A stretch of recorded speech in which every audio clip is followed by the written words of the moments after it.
Right, it's quite a simple concept when you understand it. People have got such a varied view or a varied idea. In many cases, their ideas are what other people have imposed upon them. And a lot of people just don't sit back and think carefully. If you're talking about what an alien is, right, you've got to look at that word alien. Where does it come from? And of course, the other word that links into alien is extraterrestrial. So when you begin to look around, you'll find that those words become more extensive. And our knowledge grows with understanding by just investigating the words. So an alien is an extraterrestrial. So where does that come from? Well, it comes from the planet. I mean, we're standing on a beautiful planet. The name of the planet, of course, we call the Earth. Now, each religion throughout the whole planet has different names for the Earth. There are many names: Gaia, Shekinah, Shakti. The Egyptian called it Isis. We, of course, call it Mother Mary. Excuse me, we, when I say we? Mother Mary is the name of this planet, created by, of course, the Christian hierarchy. That's who they call the planet, Mother Mary, which changes all the belief systems straight away. So why do the Christian hierarchy call it Mother Mary and don't tell us? Because, of course, that is the reality of the feminine energy, or the Earth Goddess. So, of course, what do the scientists call the planet? They call it terra firma. That makes the people born on this planet, you and me, terrestrial beings, because we are actually born on this planet. So therefore, anybody not born on the planet is an extraterrestrial. Of which another word for an extraterrestrial, of course, is alien. So when you understand that, it comes to that point of view, you realise that many aspects of what we've been told. Now look at the societies and civilisations that lived on this planet. Those that have gone, and some of those that's around, and many. Every single civilization basically has got a creation story. A creation story. Who made, where everything came from. And basically, the creation stories are all the same. They tell you of angels, archangels and gods who came down in whirlwinds, fiery chariots, light beings, houses that moved, wing discs, solar discs. These beings came to assist mankind. Quetzalcoatl gave us agriculture, the ability to grow crops and, of course, clothing. And, of course, Egypt, Thoth, the architect of the universe, according to the Masons, gave us writing and the ability to understand via hieroglyphics and drawings. The Hebrew gods gave us commandments. Thou shalt not, thou shalt do this. And of course, when you look carefully at all of these aspects, they all tell you the same thing. And of course, so where do these angels, archangels and gods come from? They come down from above. So they're not on this planet. Therefore, all the angels, archangels and gods that we all worship in all of our universities, in our religions and our schools and churches, are actually extraterrestrial beings not born on this planet. They're aliens. So of course, when somebody says to me, do aliens exist? I laugh at them. Of course they exist. Right? Everyone on the world tells you about it. Some people believe so adamantly in the realities of religious belief systems that they're prepared to commit genocide and mass murder to maintain their own personal points of view. ETs, aliens. People don't even know what their own bodies are. How can we tell people or explain to people what something else is above and beyond their comprehension when they're not even aware of themselves? You ask most people how many actual physical bodies they've got, and they'll say one. Yet if we look back in time, we'll find out that in the past, people believed that there was a physical body, and then there was a soul inside it, making two. So the word out-of-body experience suddenly becomes more real. So it shows you've got more than one body, the very words, because out-of-body means that's not you in the body, you're out of it. And in all out-of-body or near-death experiences, people observe their empty body, which means it's not them. And of course, that shows you we have many more bodies than just one.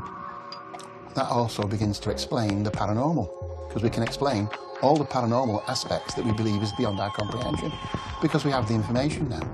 So in the past we believed there was one body, then two, and then we realised that the soul that inhabits the body, which we call the soul, is actually in communication. It hears voices and words. So we called it mind, body and spirit. Merkaba, as the Egyptians call it. And we are Merkaba, mind, body and spirit. Now we're far more advanced than that. And we realise that the physical body is actually made up of elements. And you've got 4 physical bodies that vibrate at different frequencies above and beyond the range of the reception capabilities of our 5 limited senses.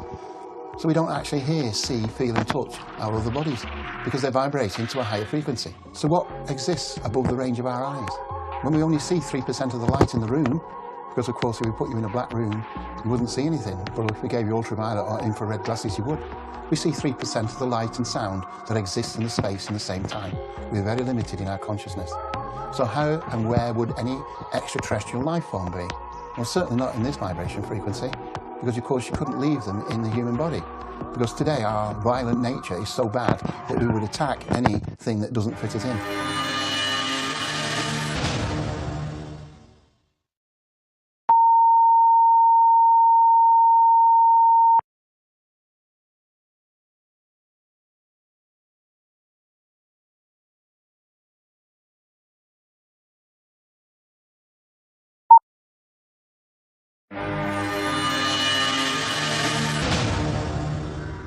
With David Boyle's definition of an ET in mind, we will try to understand the nature of alien abductions. What happens when a person is taken? Is there anything that can be done? We put these questions to our experts. Well, when we talk about abductions, it's a very tricky subject in the sense that as a researcher, I was well aware of the reports coming from America, from Canada, and from various parts of Europe. Some fantastic cases, but I personally had not investigated them. So I kind of reserved judgment until 1992, when a case came to my attention that just blew me away, which totally took me off the proverbial sceptical fence. It's a big case. Very, very briefly, what happened was that on the evening of August the 18th, 1992, Gary Wood and Colin Wright were leaving the built-up town of Edinburgh, city of Edinburgh, in their car to travel to their destination of Tarbrax. Now, Tarbrax is a very small town in West Lothian. And they travelled, as they left Edinburgh, they travelled down the A70 road. Now, as the A70 road left the built-up city of Edinburgh, it went out into fields. It was just like wilderness, you know, it was just like fields on either side, a little house here, a little house there, in the countryside, driving down. These guys had no interest in UFOs whatsoever. Yes, they've read about it in newspapers, they've seen the odd thing on the TV, but they have no interest in it. They're driving down the road. And then Colin says to Gary, "Gary, what's that?" And about 300 to 400 yards further along the road, the stretch of road, they saw this black disc-shaped object hovering silently above the road, about 20 feet above the road. They knew that this was not a conventional aircraft, this was not a conventional helicopter of any shape or description, and they didn't know what it was. Now, rather than stop the car and go back the way, they decided that the best course of action was just to put their foot on the gas and just dive underneath this object and just get away. They didn't like it. They just felt, this is not right, there's something strange or something bizarre here. So if you can imagine, my hand here is a UFO, this other hand is the car. As the car was directly underneath this object emitted like a heavy silver shimmering snowflakes. Like heavy silver snowflakes, it descended and hit the car. As soon as this effect hit the car, both men were catapulted into inky and total blackness. They couldn't see their hands in front of them. They couldn't see the dashboard of the car. They couldn't see each other. My God, are we dead? That's what they thought. They were dead. Seconds later, or what appeared to them to be seconds later, they regained their sight. They could see the dashboard of the car. The car was shuddering violently on the road, and they just screamed to they didn't stop. They screamed to their destination of Tarbrax. They knocked on the occupant's door, and she says, "Where have you been? You're an hour and a half late." Now, the journey should only have taken them about 30, 35 minutes, and they were an hour and a half later in that time. They proceeded to tell the occupants that there's a strange thing that they had seen on the road. Now, that night, and subsequent nights later, they found scars on their body that previously were not there. They had these strange dreams of this horrible face came into their dreams. And then Gary says to himself, surely this cannot be one of those crazy UFO stories. Could it? Has something happened to us? What do we do? This is bizarre. What do we do? What happened next was that the best course of action they took was to go to their local library. And they picked out a book. They went to the UFOs and paranormal section, picked out a book, came to the back of the book and saw all the addresses in the UK. They saw our society was the only Scottish address in that book. They telephoned me, they came to my house, and I listened to these guys. I says, look, I listened to their story, both men, I listened to their story. I says, look, would you be okay to go under hypnotic regression? Why? Because perhaps, and it is a big perhaps, something else may have happened that night. Are you prepared to go under hypnosis to find out? Yeah, Absolutely. Yeah, we'll try anything. We just need to know. Malcolm, we need to know what happened, because even our own wives don't believe us. Family don't believe us, but we know. We know something happened. Yeah, we'll try hypnosis. Now, hypnosis, I said to him, look, you may not like it. Why? Because it's like lifting the sluice gates of the mind. If anything did happen that night, you may not like it. We'll try it. We'll try it.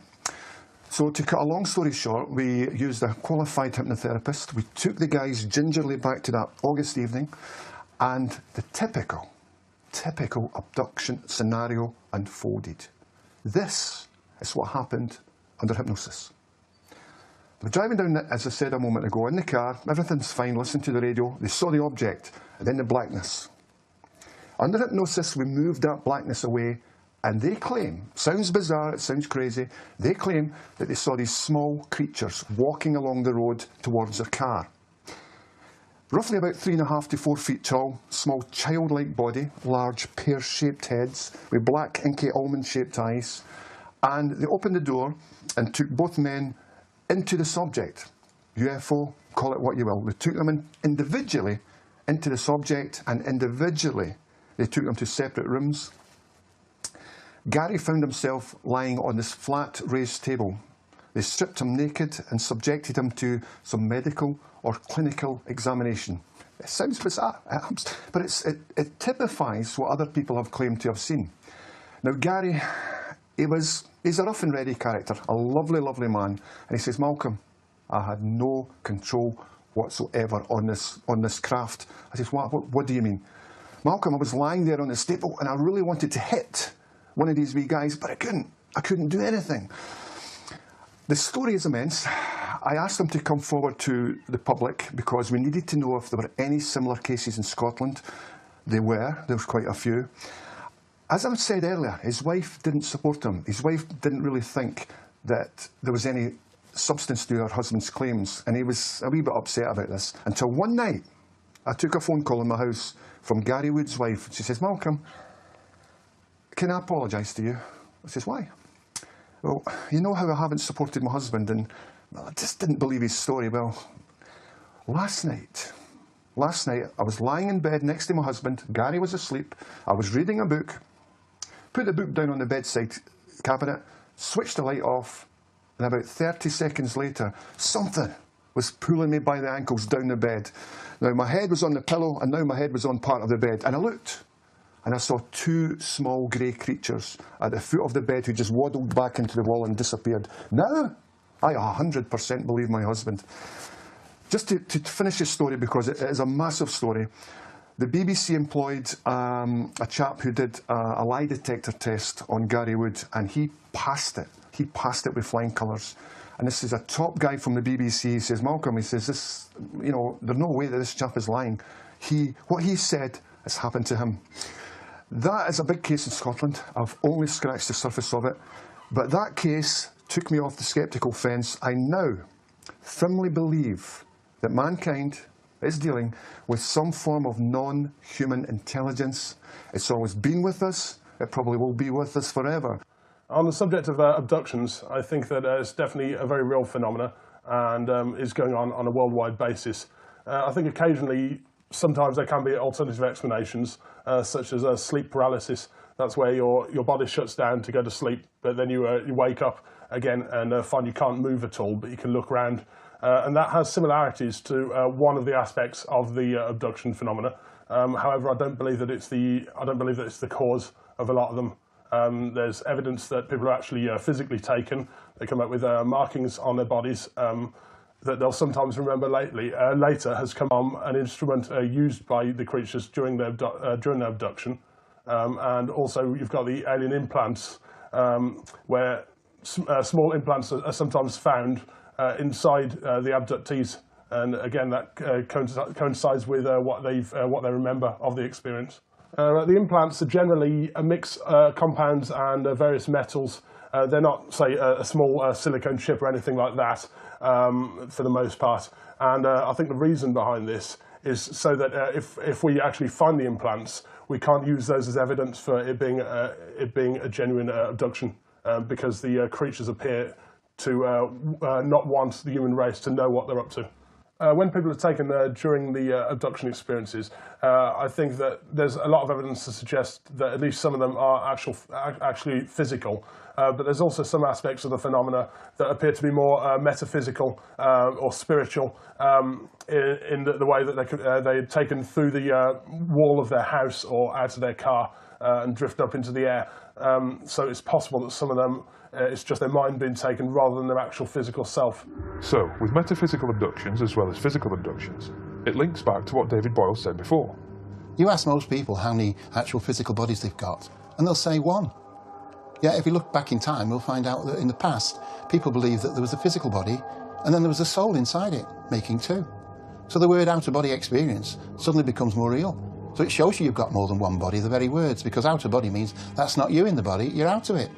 And in all out-of-body or near-death experiences, people observe their empty body, which means it's not them.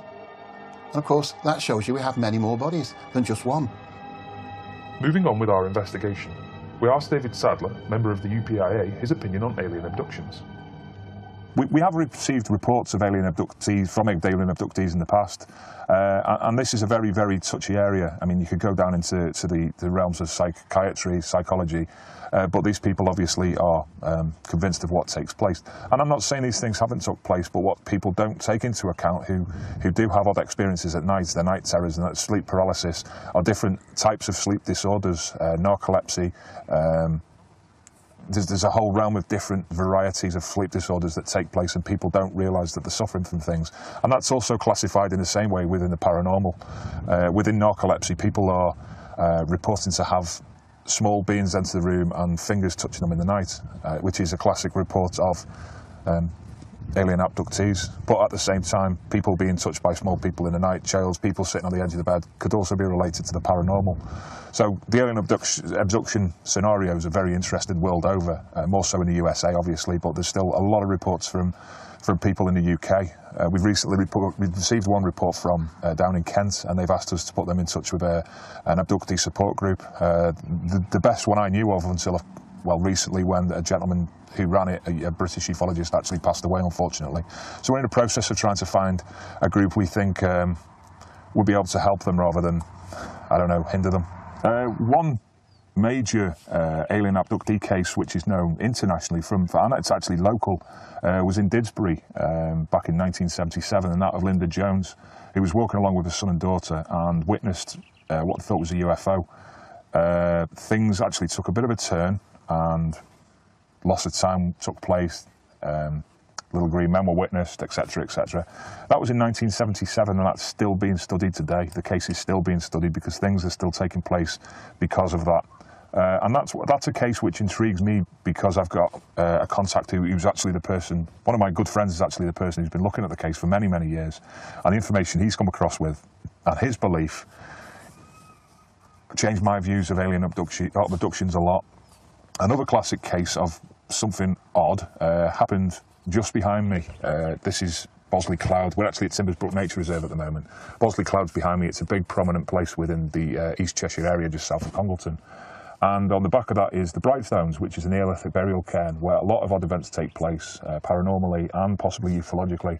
Back in 1982, a gentleman was driving home from Chester and had to stop for have a wee. And when he stopped to have a wee near the burial cairn, he witnessed a ball of dazzling light, and woke up an hour and a half later in a field minus his clothes. And when he found his clothes, which were in his car had stopped. His clothes were still warm, the car was static to touch, and he drove on back to Leek and reported this to a friend sometime later. So again, something that we've been looking at because of that, going back over that period of time. We may have some answers to what took place that night, but again, it's going to be a long-running investigation and process for that.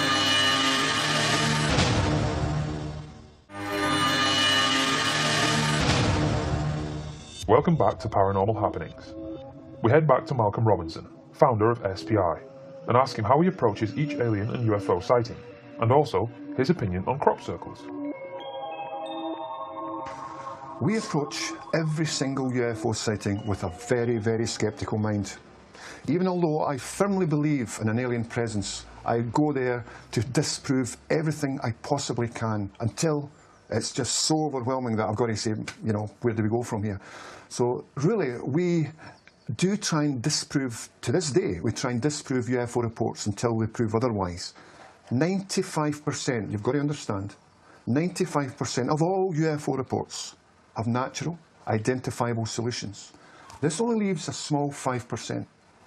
3% of that 5 could be our own black budget technology, super stealth aircraft, the Aurora aircraft, and the American and British government machine are probably more than happy for the ground-based observer to look up into the sky. Wow, look at that! And it's our own.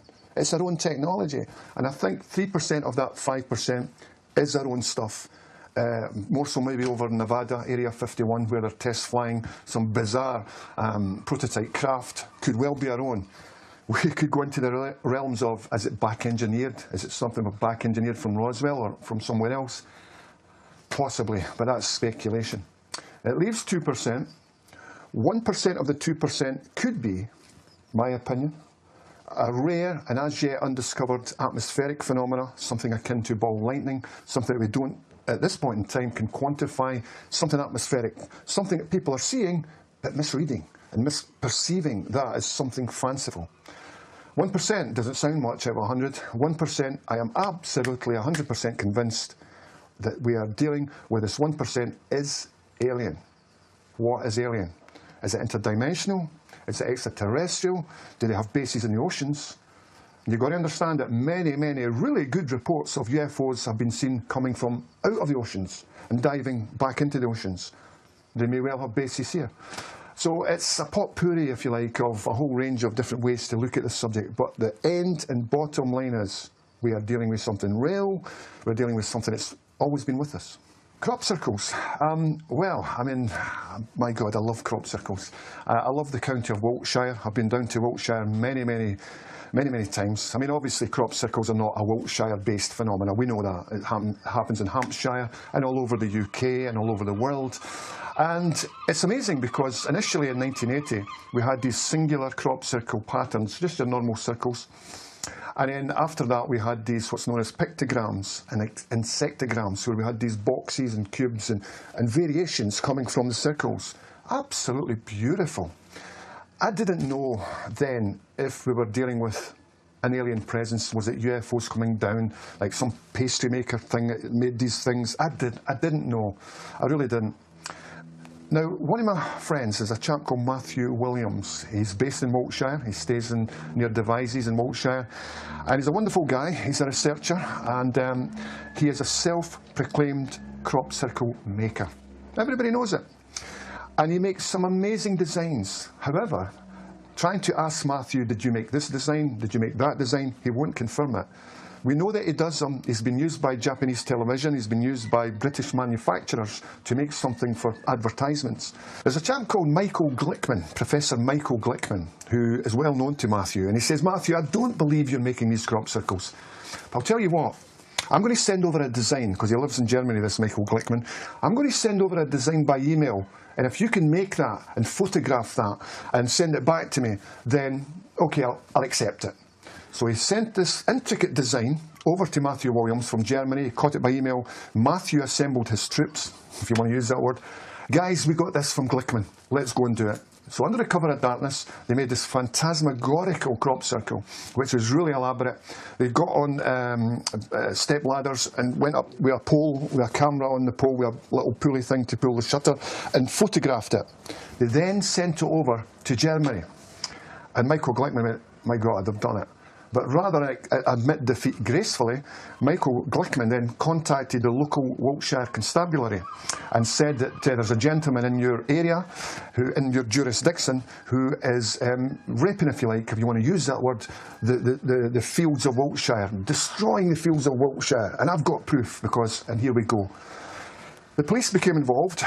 They arrested Matthew at his home. They confiscated all his equipment, his stomping boards, his computers.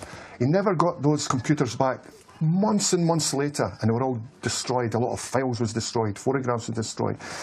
Now, Matthew has said to me, he says, Malcolm, even although all these crop circles are man-made, and believe you me, it's not just our group that's doing it. We have the Wessex Skeptics, we have a whole range of different crop circle makers. There's about 12 teams in England alone making these crop circles, trying to outdo one another, trying to get into the Sunday Mail, trying to say, well, that's ours. But he says, Malcolm, even although we do these circles ourselves, there is still something operating in this area. I said, how do you mean? Well, he says, when we're out in the fields, there's these balls of light drop down from the sky. They're not flares. We don't know what they are, and they move zigzagging out the top of the crop formation. And then sometimes we see these tall, shadowy figures standing at the edge of the crop circles. And Matthew said to me, Malcolm, we've thought we've been rumbled. God, somebody's caught us. So we walk up to this person. Okay, you caught us. And the chap disappears. He's no longer there. And Matthew is a very nice guy. And if he said that to me, he's not making it up. You can take that to the bank. So even though the vast majority of crop circles are man-made, there is still something paranormal, anomalous, being associated with this subject, which we don't know what is. Strange. With the mystery of crop circles confounding most people, we will expand on what Malcolm Robinson just said and get a further insight from David Hodrian, member of BUFOG. More so maybe over in Nevada, Area 51, where they're test flying some bizarre prototype craft. Could well be our own. We could go into the realms of, is it back-engineered? Is it something back-engineered from Roswell or from somewhere else? With the Roswell crash and other crashes that have occurred since that, I believe that the craft has certainly been back-engineered, and there's some evidence to suggest that they've been passed out to various industries and used in some of the modern-day technology that we have. Some of this technology would include fibre optic cables, night vision, although these things have come specifically from the claims of Philip Corso, who's a high-ranking military personnel, and he claims to have back-engineered part of the Roswell 1947 UFO which crashed. Yeah, I certainly believe personally that a number of alien species are currently visiting the planet and probably have been for a very long time. It's certainly within the last century that we've become more aware of this, but there's other evidence like ancient cave paintings and other pieces of art which seem to show things which look very much like flying saucers. I think the reason why the aliens haven't actually shown themselves to the human race and why they appear to be keeping themselves unknown at this moment is because they appear to be very interested in our genetics. They take various samples from abductees and also seem to be following bloodlines. Sometimes abductees are run through family, multiple generations. For what purpose, I can't currently say, but I certainly believe that they don't want us to know that they're actually doing this. I now firmly believe that mankind is dealing with some form of non-human intelligence. It's always been with us. It probably will be with us forever. I can't answer why. I can't answer why don't they come into the White House lawn? Why don't they go to 10 Downing Street? We're here. People say that perhaps it's some form of genetic experiment, that some form of, they're putting things into us, that we are the zoo. Planet Earth is a zoo. They put us here. Nothing to do with Darwin. This is all speculation. What we see in the skies is our forefathers, if you like. And many females have been abducted. They have been pregnant and then they've lost a child. Then they've been taken on board this craft. And these small creatures have came up with this hideous half-human, half-alien child and says, telepathically, this belongs to you. Now, if these stories are true, it's a pretty goddamn awful situation we find ourselves in. And I don't know where it's going to lead us, I really don't. There's also some evidence to suggest that maybe aliens have interfered with our evolution at some point in the past. Most of this is just theories, but there's similarity in their appearance to us. Very humanoid. The race known as the Nordics are extremely humanoid, tall, pale-looking people with long blonde hair, and I think that there's a possibility that at some point they have interfered with our evolution. Maybe this is the missing link and where this comes from. Let's look at the size of the universe and the concept that reality is. I've been asked many times, is there more than one species of ET?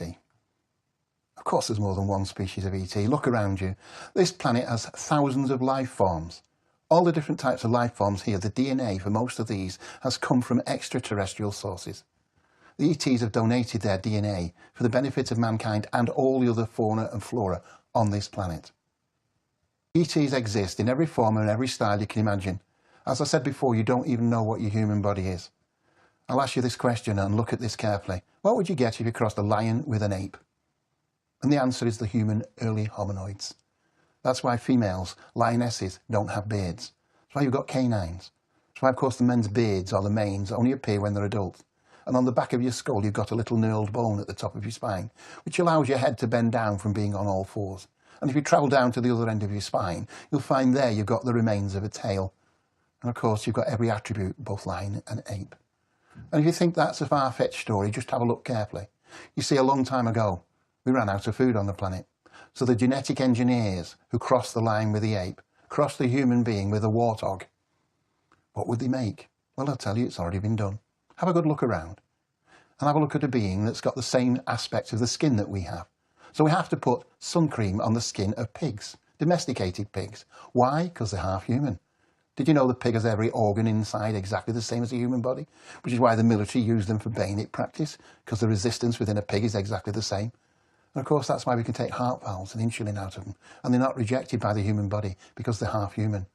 And of course, we can't take the heart valves or any other parts out of us. They're from apes, orangutans, gorillas, chimpanzees, the things we're supposed to evolve from. It's a lie. And of course, the Hebrews and Muslims are quite well aware of this. And in many cases will tell you they don't eat the pig because, of course, they're half human. They're our brothers and sisters.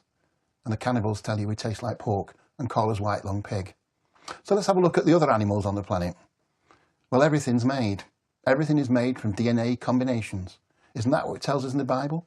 Did not he tell one gentleman to take the animals, split them in half and lay them side by side? Is that not an inclination to show you the genetic engineering and the making of different species?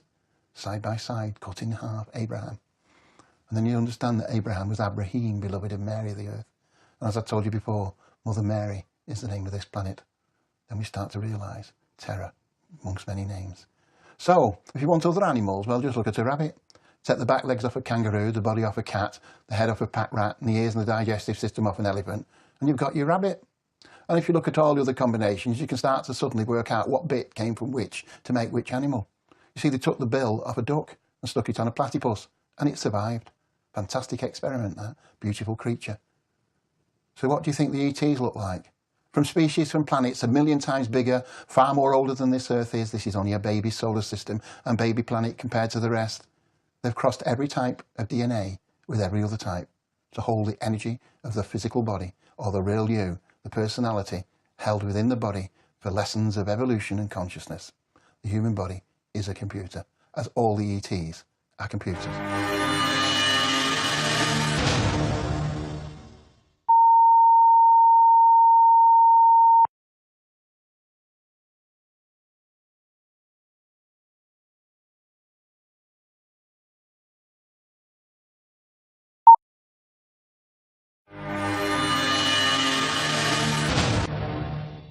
Welcome back to the final part of Paranormal Happenings Look at Aliens. Now that we have had all the opinions and stories from our experts, we journey one final time back up north to Blackpool and ask David Boyle one last time about aliens and ask if he has ever had a close encounter with an ET. The ETs will only appear on the planet when we are ready for them, when we are going to welcome them with love and compassion and not to attack them savagely. Right? The planet Nibiru will return. Nibiru, of course, is the 12th planet in this solar system, spoken of and mentioned by the aspects of the earlier civilizations, particularly the Sumerians. And of course, when Nibiru returns, you're going to have the return of the consciousness of all there is. And then we're going to find out the truth. So the lies that we've been encompassed in, and we take on our own personal sovereignty and our, of course, the pollution on the planet, which has been deliberately, in many cases, investigated and influenced to a greater level by those in power to stop the average person activating part of their consciousness. And we realise the control that we're all being under, and how we've been lied to and twisted, and of course, covered up. The UFO presence, the alien presence, our true history, where we come from, what we are, and where we're going, will soon show. And as it's beginning to wake up now, as more people are beginning to realise the illusion we live in, and the lies. Many people ask me, have I seen a UFO or had any communication with extraterrestrials? Well, I've stopped counting the number of UFOs I've seen. On many, many occasions, along with many, many witnesses. I've seen so many that can't possibly fit into the technology that we're giving away as reality. several of which I know move at such speeds and trajectories and so quick and so fast that our now modern technology or the technology hidden by our governments couldn't possibly create what's been happening. Have I met ETs? Yes. I've actually met one face to face, in this dimension, as solid as you and I, in the levels. That occurred to me in my house when I lived in Wales. Since then, on many occasions, I've learnt about my true bodies, my number of vibrations, and I understand how the governments of both America and Russia and Britain and Israel have spent a great deal of money in learning how to do what they call remote viewing, which is detaching your consciousness from your physical body and travelling in space to other dimensions and then bringing the information back. Depends how much consciousness you take out of your body and project it in astral projection or remote viewing, whichever way you want to go. That's the reality. And in the higher vibrational frequencies, which is the real vibrational frequencies of existence, you can actually travel the universe. Of course, only when you're capable and when you are a person who is in charge of yourself, who has controlled your desires and is in charge of yourself without any crutches and not capable of the destructive elements that mankind's unfortunately got. We are today encouraged. Everyone speaks to ETs. You call them guardian angels. You have guides with you, assisting you in higher frequencies. When people turn around and say, do you get any help? Well, every single person that gets inspiration gets help. Where do you think the inspiration comes from? The musician who's suddenly thinking of something and then it comes and says, I'm inspired to do this. Where do you think the inspiring comes from? It comes from higher dimensions of themselves, being guided from higher frequencies by ETs, guardian angels, or other consciousness levels above and beyond the range of our normal receptive capabilities. The channelers pick up information. The mediums also communicate with beings who are no longer in their physical body. You call them ghosts. They're not actually ghosts, they're just beings in other bodies. Because when you know you've got more than one body, and the only one that physically dies is the outer one, the solid one, which of course we then leave, and then we reincarnate again, to live again, to learn the experiences. Which is why our brain is only activated to a small amount. And then you begin to realise that we're limited in consciousness. And why are we limited in consciousness? So we can experience being separate from all there is. And of course, all there is every single thing, which includes you. And the creation force that makes everything is actually explained in great detail in the ancient monuments and the ancient books. Because our whole history, as we have been shown and being taught, doesn't match the archaeology of the stones. So who's telling us lies? The people who give us the stories, who perpetuate myths and legends. Myths and legends that we've only got one body. Myths and legends that pyramids are tombs for pharaohs. That we evolved on this planet from 4,000 to 6,000 BC. All lies. The archaeology of the stones gives us a totally different picture. And when you start to see through the cracks of the controlling elements, your mind starts to awaken. And when, of course, you realise everything's done for you, that everything around you, all the déjà vu, all the coincidences are done for your benefit, you realise that the beings that are looking after us are part of us. And, of course, we are part of all them. And you're going to find out that the beings that we've been classified and given to us as aliens, destruction, where our government have portrayed them in the films and things, are ETs. No, that's not the reality. The reality in the higher vibrational frequencies is pure unconditional love. And you'll find out that the benevolent attitude of most of the extraterrestrial capabilities and visitations is soon going to be shown, to find out that the real negative elements are those that have the power, who do not wish to share, who do not wish to give up their positions of power and wealth, which they've had for thousands of years. So you've heard our experts' reports and opinions on UFOs and aliens. Are there such things as ETs? Are the strange things we sometimes see in the night sky UFOs? If you do experience anything strange, there are people you can go to, but it is up to you now to make up your own mind. Do aliens and UFOs really exist?